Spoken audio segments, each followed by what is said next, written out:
Originally, they wanted to bring back E102 Gamma from Adventure 1, but settled on bringing Shadow back instead, and then created a new E-Series character. I love this because bringing Gamma back as is doesn't... No!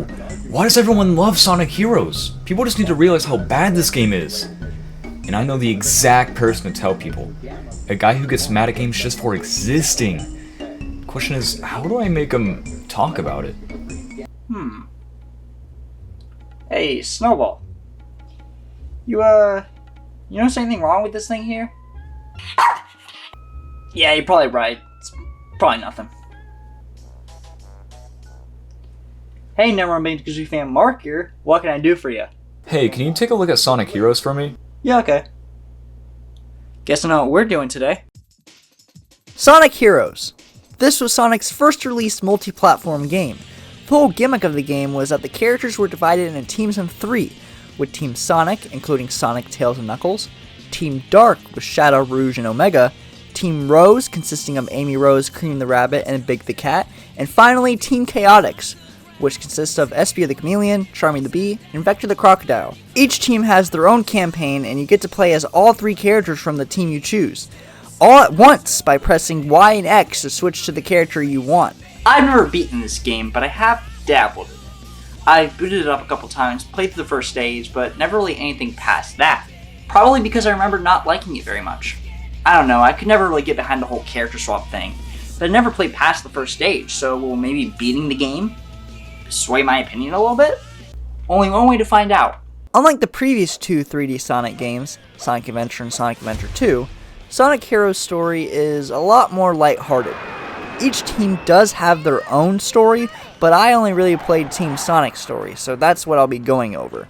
We begin with Tails and Knuckles finding Sonic to show him a letter they got from Robotnik, where he declares he's going to conquer the world in 3 days. You know, for an evil genius, you really are stupid for telling your mortal enemy your evil plan. So in light of this, Sonic, Tails, and Knuckles all team up to stop Eggman. The first stage is called Seaside Hill, and this is the one stage that I've actually played through. So you know the drill. Classic Sonic formula. Go from point A to point B as fast as you can. The stages actually kind of have 2 acts in them like in the 2D games, except they aren't really called Act 2 or Act 1. They all have their own name for some reason. I don't understand why, but it doesn't really matter. You go through each act, and after you finish Act 2, there's a boss battle. Rinse and repeat until you get to the final stage and defeat Dr. Robotnik. Throughout the story, Team Sonic does encounter a couple of the other teams. They encounter Team Rose first, who they end up fighting because Amy wants Sonic to marry her. Very riveting stuff here. And then later on, they encounter Team Dark, which is Sonic's first time seeing Shadow after the events of Adventure 2. Which is kind of cool. You also end up fighting them to see who goes after Eggman. Then blah blah blah happens, Team Sonic defeats Eggman, and the world is saved. The end. Oh, Metal Sonic was there too. What about the look of the game? Well, comparing Sonic Heroes to the previous Sonic game, it's a lot more colorful. It's also got a lot more of that classic Sonic world design, and really feels like a 2D Sonic game just made in 3D, with things like the first stage, Seaside Hill, having these checkerboard patterns, or a later stage, Frog Forest, feeling an awful lot like Angel Island from Sonic 3 and Knuckles. I have to say I'm a huge fan of the way the stages look, but as far as other aspects of the games look, not so much. Gotta say, not so much. Look, the character models are not bad at all. Frankly, I genuinely like them. But why are they shiny? They look like action figures. I don't like that part. That part I don't like. But I will say, while playing the game, I personally don't really notice how shiny they are usually. So I guess it's not a huge problem. Just a nitpick, I guess. What about the most important part of a game? The gameplay. Now, I said before, from just my small tiny bit of experience with the game, I was not a huge fan of the gameplay, as the gimmick didn't really win me over. Well, my opinion has changed a tad bit, and my enjoyment of the game really actually all came down to the gameplay. The game can be super duper fun at times. Keywords, can be. When you're running through the stages of Sonic, the game is a blast, but then you get to a certain part of the stage where you can't progress with just Sonic. And so my original problem with the game, from even back when all I played was a sliver of it, reigns supreme. You switch to Knuckles to break walls and stuff, and then you switch to Tails when you need to fly. On paper, I suppose you could say it sounds like a good, fun idea. But it's not. When I'm playing as Sonic and dashing through the stage, but then get halted when a giant wall drops in front of me, and I have to switch to Knuckles to break it, it's a huge momentum killer. And it gets worse the farther into the game you get. After a couple stages, you have abilities that you need to switch characters to use to progress. You switch to Tails to stun these robots. You switch to Knuckles to glide on these fan things. You switch to Sonic to spin around these poles. All of this ruins the pacing. It kills your momentum. It ruins the biggest appeal to a Sonic game. The speed, the quickness, it ruins it. And it's really sad too, because this game had so much potential, but there are problems that are just too noticeable for me to just shrug them off. Their controls are clunky, the slides move the joystick to the right and I'm on the edge of the screen. The abilities are not fun to use and just feel like a chore the more I'm forced to use them. Oh, but the abilities aren't the only thing that slow down the game for you. No! The game does it itself! There are moments where to progress, you have to destroy every robot in that area. Which for a normal game, that's fine. But this is Sonic. I don't mesh well with Sonic's speedy gameplay. Back in Adventure 2, there were obviously enemies to kill, but it was all optional.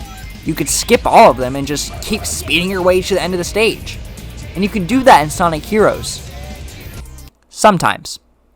Most of the time, you are forced to stay there, switch to the right character, mash A and or B, and destroy the robots just so you can progress in the game. It ruins the fun. It just ruins it. And there are other moments where it turned into a Zelda game. You heard me right. A Zelda game. Now I love Zelda. And I love Sonic. But I'm not really into them making love. Example. So I got to this door in Casino Park, and it said I needed to activate the switch to open it. Okay, I guess. But where's the switch? Where is it? Oh, it's above the door? Well, why is it up there? Why did I have to search for the switch? That slows down the game by like a mile, and by the time I activate the switch and get the door open, the fun I was having has just turned into pure annoyance. Never in my life have I had to stop in the middle of a Sonic stage and look around. Oh, and did I mention this game's like complete and utter bullshit? There are times where you're speeding through the stage and doing all the loopy-loops, but then Sonic finishes the loopy-loops, and instead of landing safely on some sort of platform, you just die. Or you're grinding on a rail, like in Rail Canyon. You know, Rail Canyon, the rail stage. And you just try to switch to the next rail, but instead you jump off the rail. Utter bullshit. Now let's talk about the boss battles. They're shit. That's really all there is for me to say, to be honest. They're just so boring. Like Jesus. All it is over and over. Oh, but sometimes they change it a bit. They mix it up. They put a little spice in there. Instead of knocking down the ship, you fight in a circle. You fight in a circle. This game has so many negatives. It has so much for me to complain about. So what are some things I like about the game? Well, for one, I love the vibe of the game. I love how colorful and vibrant it is, and I love the lightheartedness of it all. Another positive is the stage design. It's magnificent, and honestly has some of my favorite stages in the franchise. Seaside Hill, Ocean Palace, Grand Metropolis, Frog Forest, those are just a few I adore.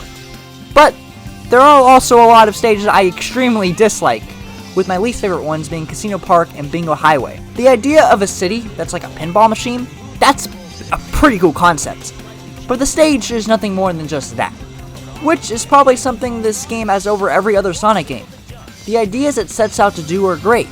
Like the idea of teamwork-based gameplay is such a fantastic idea, and a great evolution of the franchise. The previous games all had the different characters' gameplay spread out into their own levels, and the idea to just combine them, that's great! Even though maybe it wasn't executed the best, it's still a great idea that I hope they'll maybe try again someday. And if they do try, I hope they make it so when you don't have a character selected, that they can't die. Why?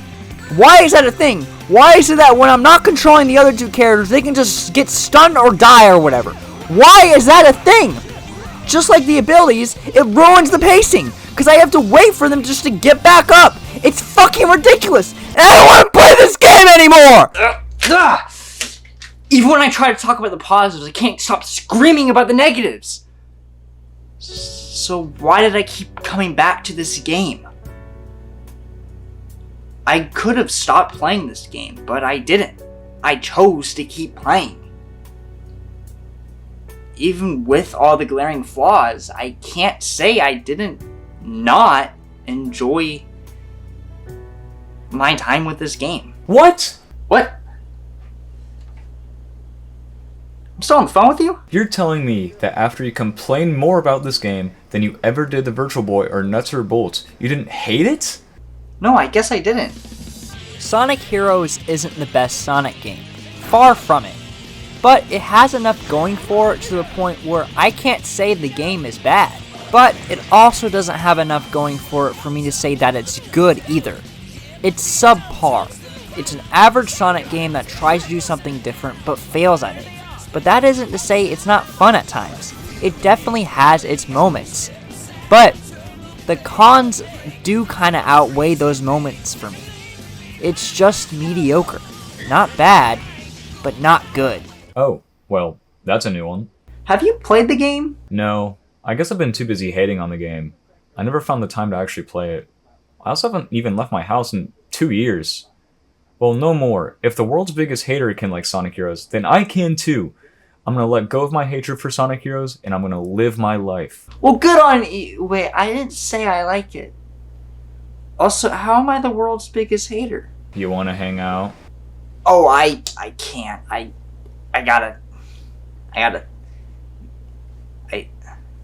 no. Well, we had fun, but I guess this is where we part ways. But it doesn't have to be. If you like this episode, you should check out more by clicking one of the cards up on screen. Anyways, did you guys know that real hedgehogs aren't blue?